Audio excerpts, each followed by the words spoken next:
Good evening, Sydney. Good morning, Tel Aviv. And hi, Marion Di Benedetto. How are you?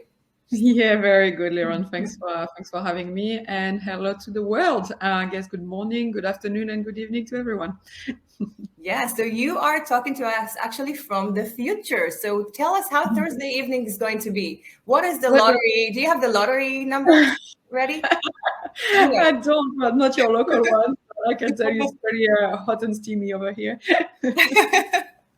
Well, again, that's hard to say about Tel Aviv these days, but yeah, great. So we're going to talk today with you about a very interesting topic that is actually not, is kind of not really been spoken in this sense. And we're talking about how to synergize your personal brand with one's company brand, whether you're an employee or a part of a big or small company.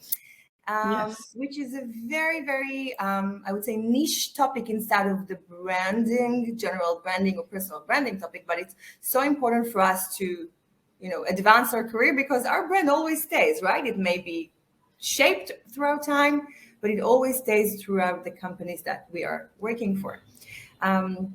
So before we dive in, I just want to give you some background of Marion. And she will, of course, share more very soon. You're going to fall in love in just a few minutes, trust me. So Mariana is she's a marketing and communication guru and the co-founder and strategy director at Sierra Marketing, which is a Sydney-based boutique marketing agency that's driving inspirational and fresh thinking into the market. I know I've been working with them and know them for many years. She co-founded this with Lior Chauvel in 2007, and since then have been focusing on advancing clients and simplify their marketing and communications and grow their business. She has been working with some of the biggest companies in Australia and in the world, like Vodafone, Foxtel, if you know them, G20, the global G20 Youth Entrepreneurs Alliance. She's representing Australia, Bupa, New South Wales government, and so on, and of course, endless of entrepreneurs. She is passionate, and you're going to feel the passion soon about problem solving in a business and communication content, and loves to simplify communication and marketing strategies.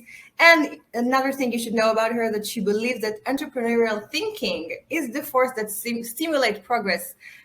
And she loves to encourage those she works with to harness the power of entrepreneurial thinking to achieve overall personal and business success and realize their potential. Now, in Israel, in the Startup Nation, we talk a lot about entrepreneurial thinking, and I would love to know your take on this, which we're going to dive into in a few minutes. Sure. So, thanks for the glorious introduction, Liron. For working so hard in the past, few decades to allow me to say this. Certainly have. So, when you and I started talking about this session and even, looked up at different figures as an examples, then, we raised names like Elon Musk or Oprah Winfrey, or Sarah Blakely and other people that their brand relates to their companies, sometimes for the good and sometimes for the negative reasons. And we're going to dive into that. But to start with, I want to learn a bit more about you. So if you can share what attracted you to the branding world in the beginning, and what is branding in your view? Yeah, look, I fell into branding more by default than by design. My training was very much into business management and communication, generally speaking. Branding, I find, is at the core of everything, whether you look at it from an individual point of view or from a business point of view. It is what forms the foundation of who we are and how we exist. So part of what I like to talk about when we talk about branding is that concept of identity, and that's what your brand is. Your brand is your identity, it's your voice, and that's what I'm really interested in exploring with you today in particular. Mm-hmm. So how it represents our voice or who we are. And as you say, like an authentic way, because I can maybe wish to be Rihanna, but I'm not Rihanna, not in the voice and not in the brand. So obviously it has to align with who we are. So Yes. We work with countless companies and entrepreneurs, big and small, and each of them has obviously their own brand. And I want to go back to the basics just to make sure we're all aligned with everyone. So, what are the core elements of any strong brand, whether it's a company or a person? Yeah, look, there's different like school of thoughts, but I think when I approach the topic, there's a few things that come all the time. Number one being that a core element or a core attribute of a strong brand is to be distinctive. So it's to have a really unique sense of self and have a really strong way to catch attention. So a brand that is strong will have those distinctive features that will mean that it stands out. So that's probably one of the core attributes of a strong brand. Another thing that is really important in building a strong brand is to make sure that it is remarkable and memorable. And by that, I mean that it has attribute that makes people comment about it, that makes share it, like it. So it has those really distinct features that make it, again, remarkable, so worth commenting on and worth remarking. The other key points in developing a strong brand is also to keep it simple so that it is versatile and adaptable. So you want to make sure that you can indeed apply your brand, whether it's individual or company, to all your communication channels consistently, and in a way that is easily understood by your target audience. So these are three key elements that I find are very core to any strong brand. So, can you repeat them? We said it should be simple. Yeah, it should be simple, it should be remarkable, and it should be what was the first one? I'm just distinctive is the word, distinctive. And in fact, on that note, I mean, with the because I was just thinking about that, the second point of remarkable, to go back on what you were saying before, Liron, having that sense of authenticity is also key to any brand so that it can be relatable as well. So yeah, distinctive, remarkable, and simple. Amazing. Now, I just want to say again hello to those who just joined us. Welcome. Feel free to use the chat to ask Marion questions, to share your comments. We'd like to have this as engaging as possible, so feel free to do so. And for those who are Israelis here, I'm sure you're not shy, so feel free to do so. So we talked about the core, the foundations of a strong brand, whether it's a person or a company. Now, I want to ask you in this regard, then what is the difference between a company brand and a personal brand, and why do we as professionals or even company founders need to invest in our own personal brand? Like, what can we get out of it? So the differences between personal and company brand, and why should we invest in it in the first place? Yeah, look, I could talk about this one all night. It's a really good question. One thing before like separating them, in terms of what's in common, I think it's really important to highlight that branding is branding. So whether it is for the individual or for the company, at the core of the brand is, again, that sense of identity. So those core attributes that are your values, your why, where you exist, the role that you play for your audience and in the world. So that's one thing that makes brands consistent, whether they are a company brand or an individual brand. So that's that. Now, when you look at it from a different point of view, if you are an entrepreneur and you're starting your own business, at the beginning, using your name as the brand for the business might be a way to be more relatable, while traditionally the company brand or business brand might be a bit less accessible and less relatable. So when you look at wanting to start to build trust, having that more personable approach and using a personal brand can be really useful. So that's one core key element of how they differ and how you can leverage them and make them work together nicely. Because they always say that, and it's true, that people do business with people. People hire people. They don't hire. Absolutely. I mean, the brand supports that, but you're saying that, as always, invest in your own brand, even if you're obviously part of a company. Yeah, so look, that's actually an interesting point because I was just referring to entrepreneurs here. But if you Yeah. are an employee, it really depends on how your values. So your values are part of your personal and individual brand, and how your personal values align with the one of the company. And traditionally, you would think that one would choose to work within a company that has similar values, and therefore they would align. But it's not always the case. So with that in mind, how can you maintain your sense of identity and maintain your personal brand and your personal voice within the context of a company is where you need to find those alignments and find those commonalities so that you can still be true to yourself while still being true to the company as well. So that actually leads me to the next question. So we understand the differences between company brand and personal brand. We understand it's important for us to be aware and advance our brands to help us achieve our goals and develop as human beings Yeah. and in our careers. But how can one express their brand? Now, I know it's a big question to ask, but last year I ran a research among a few tens of women in Israel. And one of the main things that I found was that a lot of people, they don't know how to express their brand. So if you could Yeah. give us some main tips on what can we do, how can we start expressing our own brand and where? Well, I think it's kind of going back to the roots. Before you are in a position to be able to express your brand and share your voice, you need to really understand what it is. Mhm. So I think spending a bit of time in reviewing what your core values are, spending a bit of time in reviewing what role you want to play in the market, in the business, with your company or as an employee, spending that time to really get that foundation right. This is what will enable that progress for sure.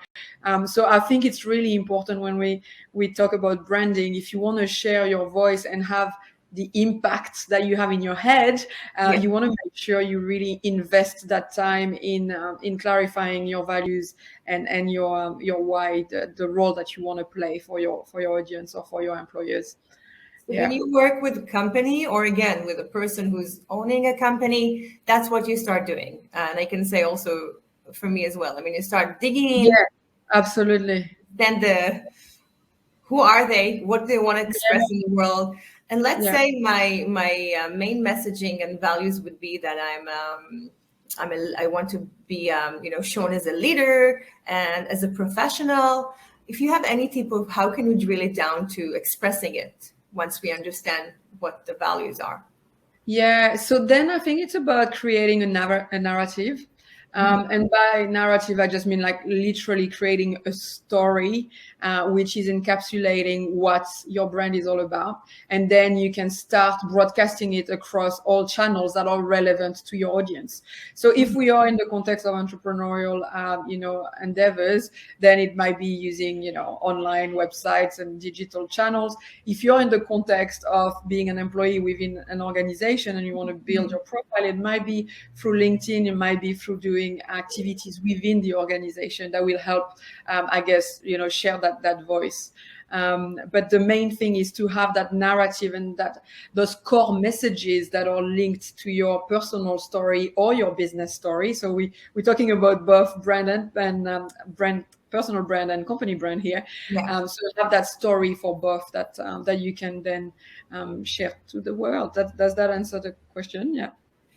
Yeah, I mean, you said that in order to express my brand, I should also again prepare my messages through social media or through actions. I would like to ask. You mentioned about what activities I can do, whether I'm, and I know we're talking about two different worlds here. Whether Yeah. if I'm owning the company or if I'm a part of the company or if I am the company. I mean, you Yes. have like three different angles here. Yeah. So Yeah. let's start if you are the company. I think it really depends on the industry and the context. There is room to be mindful here because the risk is that if your company is fully built on your personal brand, then it will make it harder to, for example, dissociate or detach yourself from the company in the future. So it might make it harder to sell the business in the future if that was one of your business intent. So you want to be present as the company brand and build that trust and have that personal voice. But at the same time, you still want to create that slight separation so that the business can exist on its own and is not fully reliant on you if you really wanted to grow it and sell it in the future. Now, if you are an employee, that's a little bit different, because you can capitalize and cross market with the company that you work for or work with. What happens there, though, is that some employers might be very reluctant to help you build your brand profile, because they're thinking, you're going to be more attractive to other companies, and they might want to then hire you. So there's also like a fine line to trade between that alignment with the company you currently work with and building your profile, with that association. So you need to be kind of mindful of that. Now, if your company is already established and you're not looking at selling it in the future, and you're you might be a sole trader or one man band, or like your company really depends on you, and essentially you are the brand ambassador, then your personal brand will be at the core of all your communication, right? So in those three examples, you see that there is a bit of a different consideration in terms of the impact and the risk of associating, like synergizing the company brand and the personal brand. I know you can see a lot of startups companies in Israel. Let's say if they're just now have raised a significant amount of funds, then obviously you'll always see the founders, and they're the one in the front, and they're the one who are more associated with their companies. But we also see, as we call them, serial entrepreneurs, that some person, a very big company is now his former companies. And how could they? So your own brand can actually relate to different companies. Again, depends on your positioning, but we are talking about three different positionings, which are each one of them is the whole world. But I definitely think that you kind of gave us the understanding of how to view it. I also want to address the question by the amazing Romy Davidor, which is a beautiful person and a very influential person in our ecosystem. And she asked, as a marketing manager, part of my efforts is to encourage employees to grow their networks, position themselves as thought leaders for the business, and encourage sales leads. Other than LinkedIn, do you have other effective channels she could encourage them to use?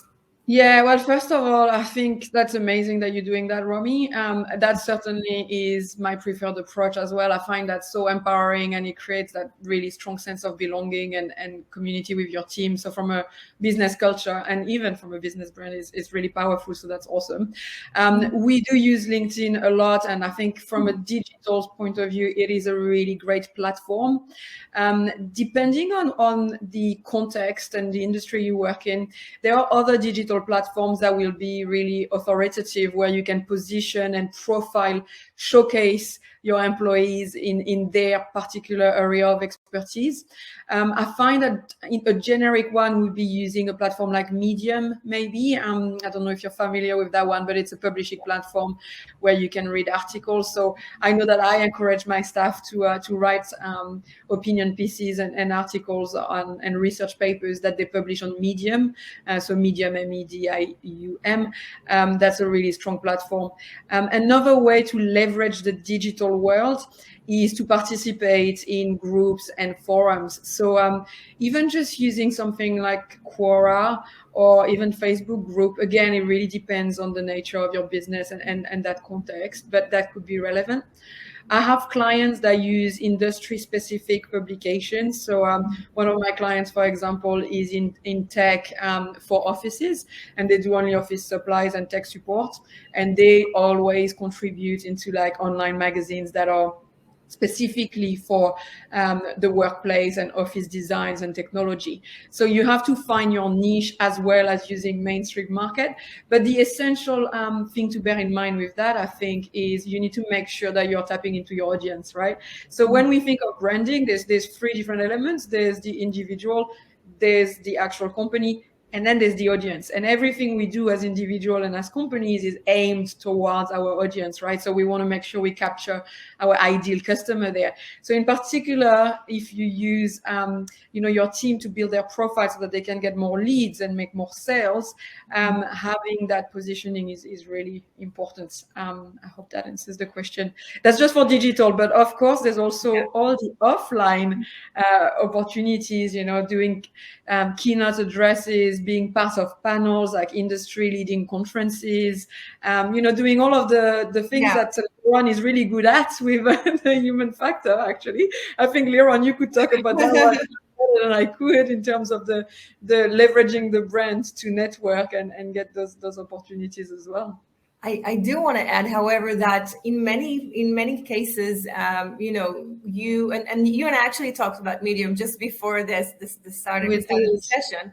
So I encounter a lot of cases where I work with people under branding, and then they say, well, it all sounds great, but I don't like or don't know how to write, and who am I to publish, and so on. So there are a lot of ways to get around it, and Romy, yourself and people who are, let's say, if you're part of a company and you have some funds to use, then you can encourage them through having ghostwriters or content specialists to support them to express their messages. So let's say a writer can sit with your employees and get their messaging and just articulate it in the right way, and then they post it. Now, using ghostwriters is a very common thing today. So here is another tip to overcome this maybe challenge of expressing yourself. Yeah, very good. Good. So that actually leads me to another point. So I gave the example earlier of a serial entrepreneur, but it could also be for someone who just moved to a new company and working for another place or changed their career and so on. How can we use this skill, the practices we just talked about, to rebrand ourselves or to update our brand? Yeah, so rebranding is a bit of a different conversation, and I think that is where it is a little bit different when we look at personal branding versus company branding. I mean, with company branding, you can just start a new story, change little tweaks to the logo. And with personal branding, you are who you are, and we talked about being authentic and being true to oneself. So in the context of, I guess, jumping from one company to another, we go back to the roots again, and it's very much about making sure that we are mindful of what the destination company values are, what their brand stands for, and that we align our brands to theirs so that we can really seamlessly integrate ourselves within that context. So that would enable a very gradual rebranding, if you like. So, instead of doing a full revamp, you're going through a natural progression and integration of the individual brand within the company, if that makes sense. So it's all about really being mindful and receptive to those values and aligning them. So I love that you mentioned the word gradually, because first of all, it's important to share again. It's not an overnight, brand. No. I don't just post something on LinkedIn and I'm a brand, but there's also the time and consistency component. I know with my own experience that, as much as I consistently shared, let's say 3 or 4 different messages along, over time, then people grasp this brand me this way. So it's also about, as you said, gradually, but also make sure. It certainly doesn't. It certainly doesn't happen overnight, and having that consistency in messaging, and that goes back again to that sense of identity. I think with branding, consistency, you nailed it here. It's so important in the tone of your voice, in the language that you use, in the look and feel that you're communicating. Having that consistency is really critical so that your message resonates with your audience, and indeed they get it. It gets in their head. They remind you. And there's also so much psychology in it, right? I mean, it's the words that you repeatedly use, and it's, as you said, the type of pictures or even the colors, right? It goes so deep in the resolutions. That's probably for another webinar. I want to share a question that was actually raised a few days ago in one of the like groups that I'm a part of. So again, we know that our listeners here are divided to either startup founders, entrepreneurs, or employees in the high-tech industry for the most part. But considering the types, so how can they align their personal brand with the company brand? And let me give you an example with a question that was asked a few days ago. Someone says that she was just requested to change her LinkedIn cover to the company's official cover. And that was kind of a confusing for her, because on the one hand, she does like working for the company. On the other hand, that's her LinkedIn. So how can we align our brand to our company brand? If you have any more points to that. It's very subjective. I have to say, like, we work with a range of clients that have, from 20 to hundreds of employees. And they tend to have documents that are guidelines to engage and like empower their employees to link their personal brand to the company brand.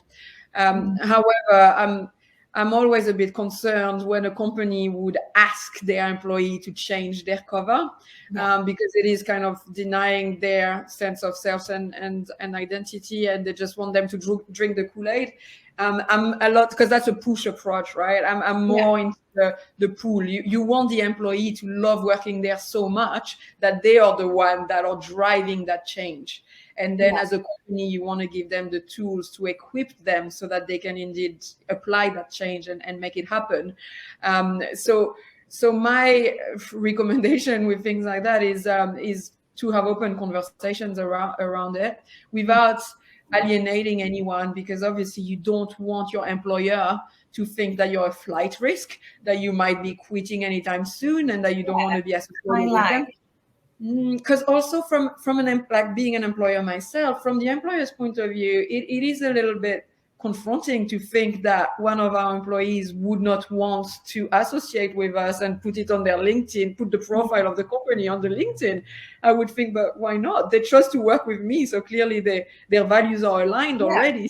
So what's the reason? And it's interesting to have that conversation. And in fact, the person that asked that question in that group that you mentioned, Liron, it'd be really interesting to understand her rationale behind not wanting to put that brand, that company brand on.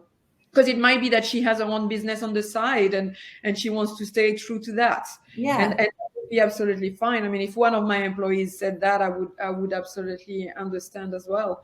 But the idea, and I saw there was another question in the Q&A there, Rivka, like the idea is that you really empower your employees to drive that change and to be inspired, and you do that through company culture and experience, and just making them feel warm and fuzzy about working with you, and they love it so much that it's a no-brainer.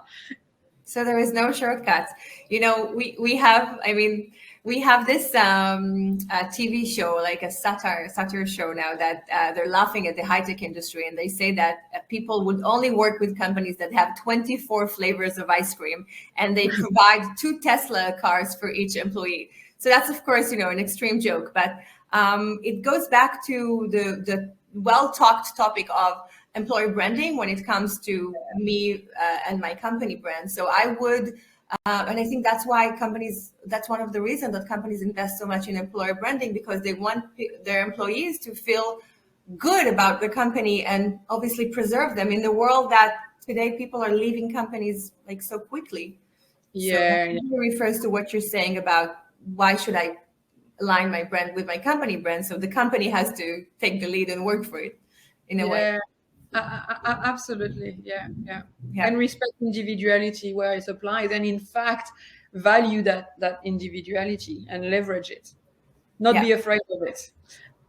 And I like what you said about being open. It's okay to be open with employees. It's okay for them to say their own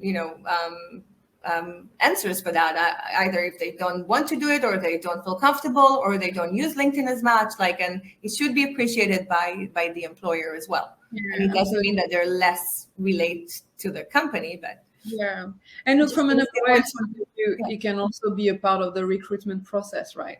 I mean, you can really suss that out pretty early on.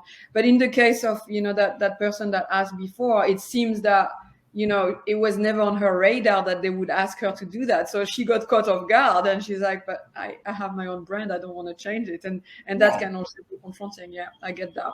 Yeah. And I want to take this to another. I think it's not really talked about, but it happens a lot. What I call brand collision. I know it happened to me about 6 years ago when I was working for a certain company, and my values were not aligned with the company's values. And it happens for many people. For example, if you're a vegan and your company either polluting a lot or uses gambling, weapon, meat, I don't know, whenever values collide. For me back then, it was actually the more in the way they did business that collide with my own values. So how can one shield their personal brand when this is where we work, but then again, it doesn't align with who we are? So what should I do in this case? Yeah, I'm going to be really harsh on this one. And I work a lot in psychology as well. I think if that's the case, that's probably not the right environment to be working in, like clear and simple, because that alignment is just critical to both the success of the company and the well-being of the employee. And if you feel that your values are really strongly opposed, then it's probably not the right environment, because over time it will kill your soul and it won't serve the business either. So I would definitely recommend pivoting in that case and considering a new approach. So I wouldn't think that it would be the role of the employee to rebrand, if you see what I mean. That's definitely not what I would suggest by any means. So when brands collide in such, extreme way, or when they collide, so you're saying the long-term effect could be hard. It could be more harsh than just leaving or making a change. I mean, if the views are really, really strongly opposed, you use the example of, things like gambling or like trafficking, or we're talking about core, like really dramatic. Like that kind of things, it'd be hard to sleep at night, and you probably wouldn't want to be associated with that. And then yes, you won't want to have that LinkedIn banner on your profile, that's for sure.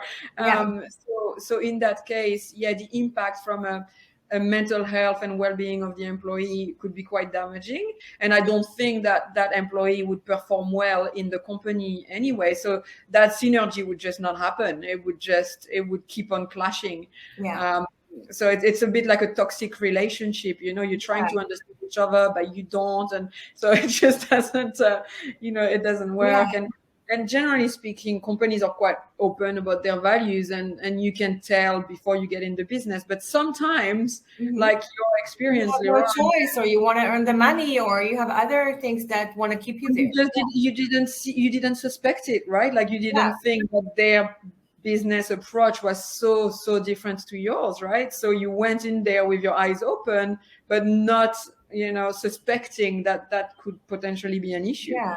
And then when it becomes an issue, well, first time you try and tackle it and align, and then if you see that the alignment is just not viable or physically possible, then I think that's when you gotta take control of your life and make different decisions and consider pivoting possibly. And Shahar says that if your workplace is operating against your personal beliefs, you're selling your soul, as you said. And I want to address Abraham questions, which also refers to my next question to you. So Abraham says, how much content should one publish a week for your brand, and on what platforms? We kind of touched upon it, but if you want to maybe share more about the content frequency look, because the question is in regard to frequency, but also the type of platform. I'll go back to what I was saying before. It really depends on your target audience. So once you've defined who your ideal customer is and you know which platform they're on, then that's the platform you should be using. So, if you're in a business development role or such things, obviously using LinkedIn and Medium is never going to hurt you. But traditionally, it is very related and dependent on the industry and when you work. So that's one thing.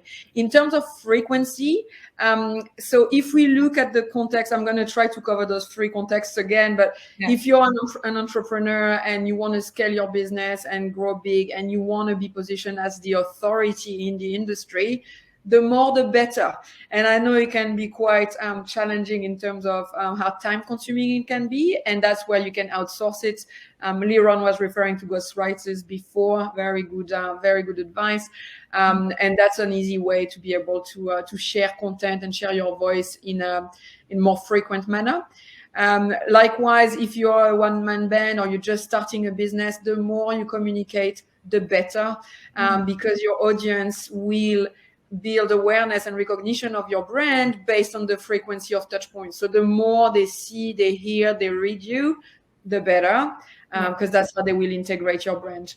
Now, if you're in the context of a company, that's a little bit different, because that is something that you might need to discuss with your manager, with HR, and make something that is consistent, ensure that the content is also aligned with the company because you're representing the company. So the considerations are a bit different. And traditionally with corporate clients, we do the once a week, once a fortnight, sometimes even just once a month. So we're not as aggressive as when we are entrepreneurs wanting to position ourselves as an authority, if that makes sense.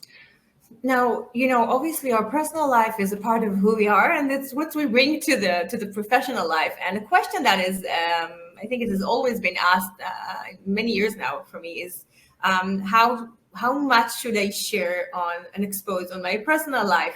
Now, I'll give you an example for like those who I can, share great examples of myself, but those who follow me know that apart from business and people, I really love to travel, and I kind of incorporate my love for aviation and for new destinations into my brand. So that's pretty much my personal life, that I love to travel, I love scenery, and I put it in my brand. But how much should we use our personal life in our business brand? Yeah. So how earlier I mentioned that brands are related to the individual, the company, and the audience. I think you want to share what is relevant to the audience and connect with the role that you are playing as a brand, right? So if you're like, let's say in your case, Liron, obviously you're all about connecting, networking, and in a way having that sense of adventure, and traveling is the opportunity to create those connections. Plus your operation is at a global level. So all of a sudden it makes sense. So it is personal to you, and it is congruent with the actual business, right? So it's consistent, it makes sense.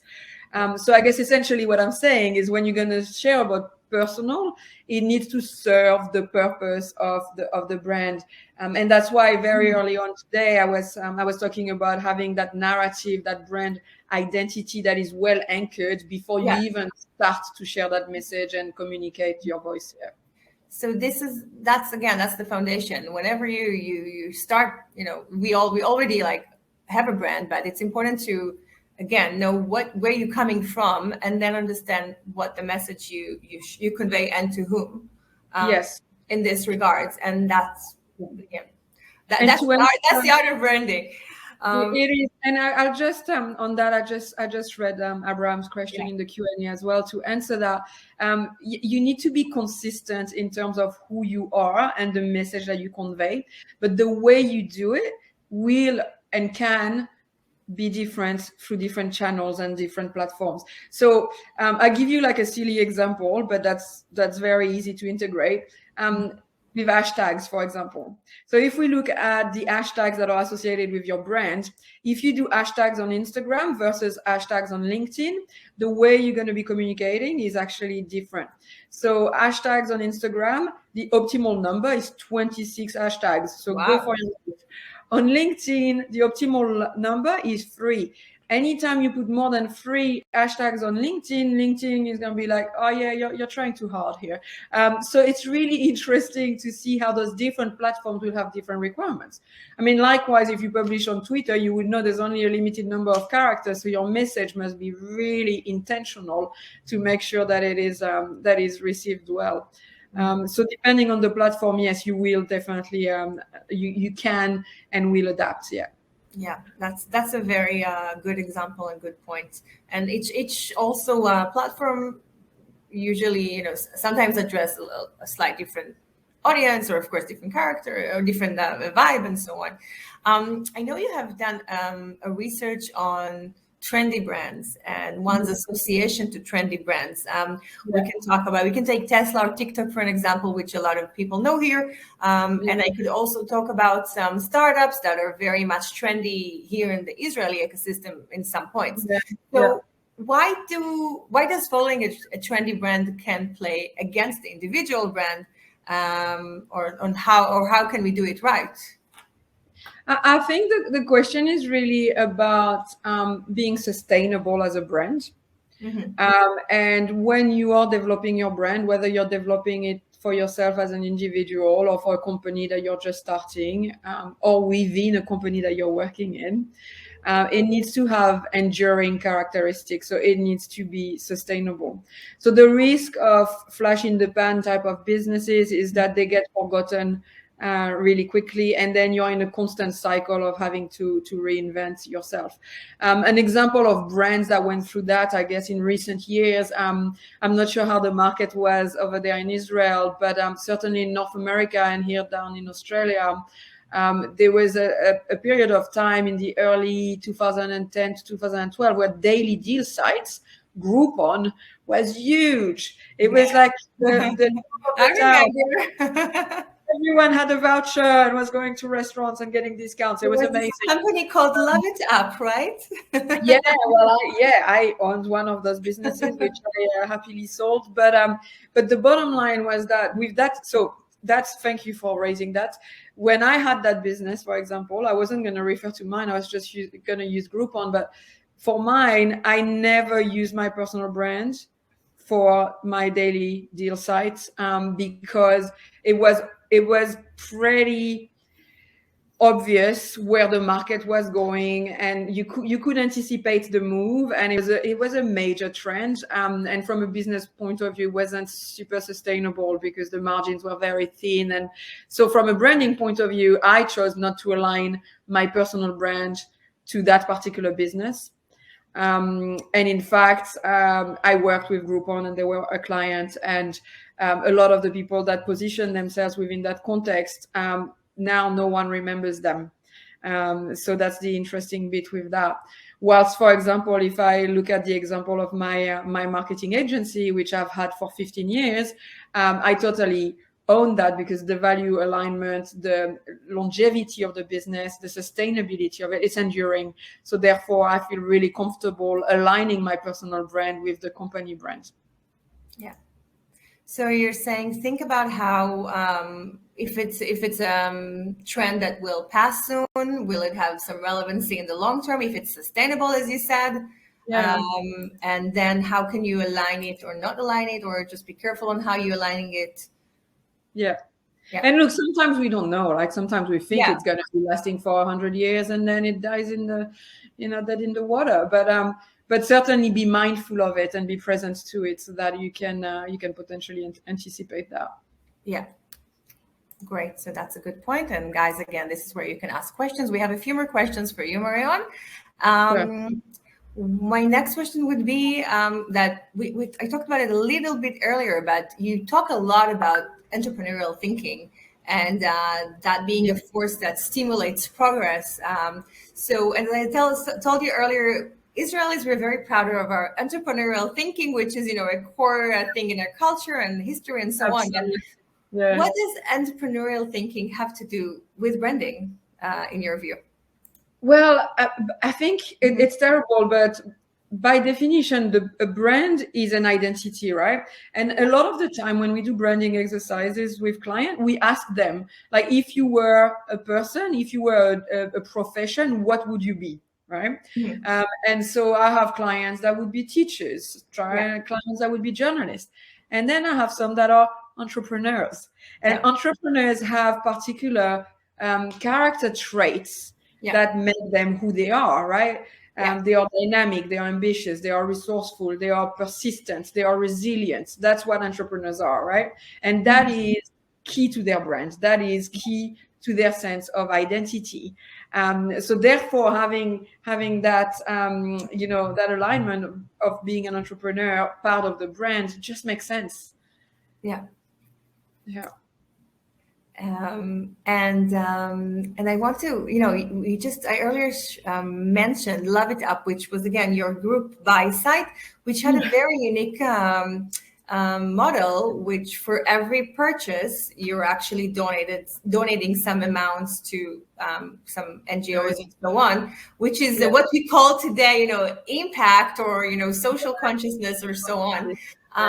We all have a brand and we all have an impact, whether it's a smaller one within our peer group or our company, or even a bigger one.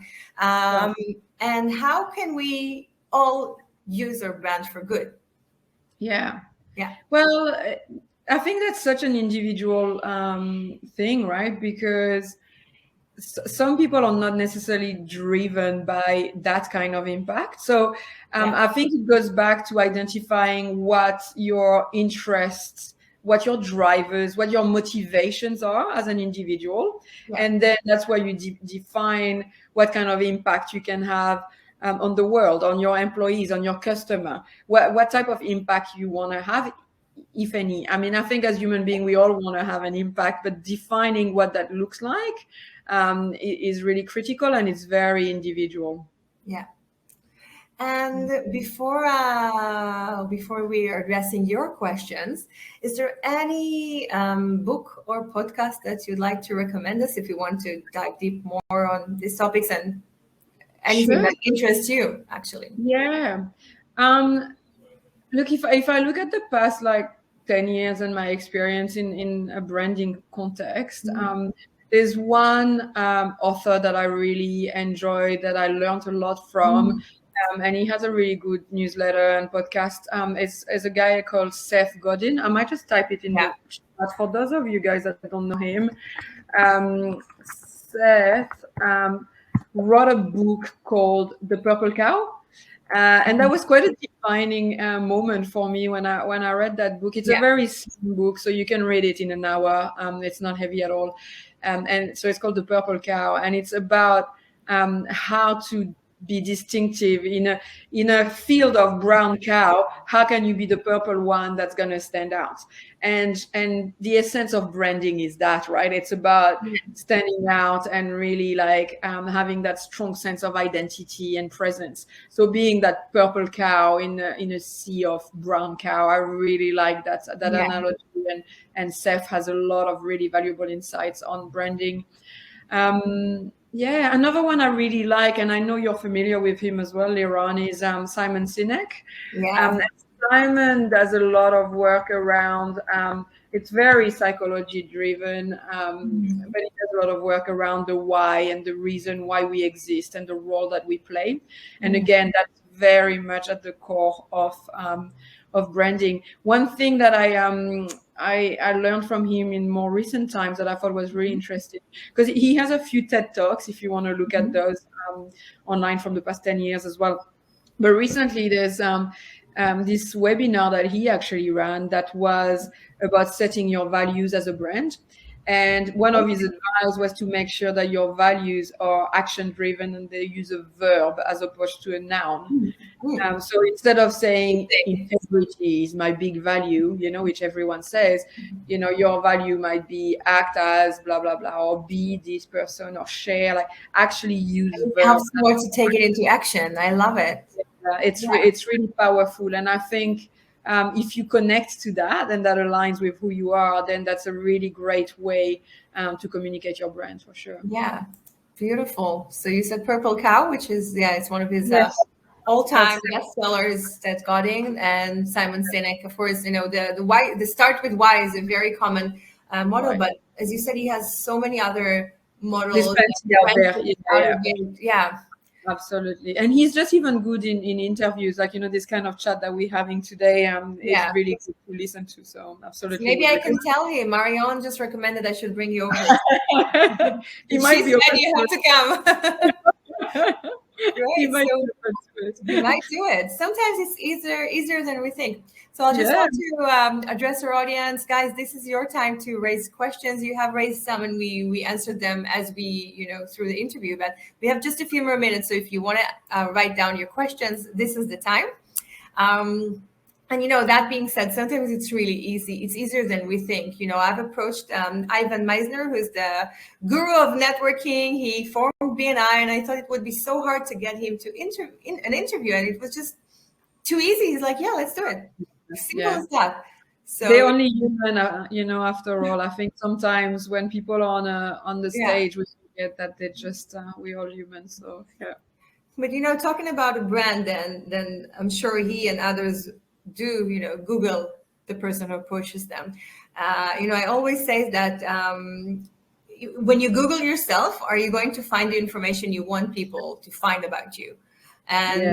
And that's the sum of your brand. And again, when I Google someone, then I would love to see the what represents him and the company they work for. I mean, again, in a synergetic way. Yeah. So And Google can be a different tool. So I had one of my clients that recently had the misfortune of having a bad review, and that really impacted his brand. And that was really unfortunate because yeah. sometimes all it takes is that one bad piece of feedback or bad article or bad review.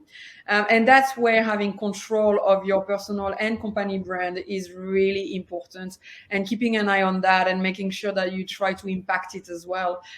So with this particular client, he got this really bad review, which was a bit of a snowball effect. And in the end, we had to do a whole campaign to turn that around and generate more of the positive reviews and get more PR around his name. Yeah. And yeah, so there's ways to impact that as well and leverage your brand, I guess. And like companies run, they have a very, solid brand management, abilities and consultants and so on. So do we as individuals. We should first of all be aware of our brand, but know how to manage our brand. So if we have like one, or let's say if we want to change or adjust the messaging, it's really about making our own campaign or, Yeah. putting the messaging consistently in that way. Yeah, you don't know where to start because sometimes it is a little bit tricky. I mean, certainly that client reached out to us because they didn't know where to start. That's where, I mean, you can contact Leron or myself and just ask those questions. And using like networking through LinkedIn, I find is really powerful because people are really helpful in sharing their insights and their knowledge, and more like people than we think have gone through similar experiences than we have. So it's always really valuable to share that. Exactly. Share that. So, Marion, thank you so much. Where can we contact you? And I know you also have some resources that you could share with us. So, Yeah, absolutely. Look, I've been quite an advocate of LinkedIn in this conversation. I didn't expect that, but then I guess the natural conclusion to this conversation would be, guys, anyone that's attended the webinar, please feel free to connect with me on LinkedIn. So under my name, I'll rewrite it here, but it's just Marion Di Benedetto. I'm really happy to engage through that platform. And, if you have any questions, just send me a private message and I'll be happy to share some of my 2 cents and my resources for sure anytime. Great. So we will also send you an email with Marion's information and the website where you can have some of the resources that we've just talked about. Yeah. I want to thank you so much for joining us here during your evening and very hot summer's day in Sydney. You're welcome. It's been a great pleasure. And pleasure as well. Thank you very much for your very insightful question that stimulated the conversation. So I really appreciate that as well. That was great.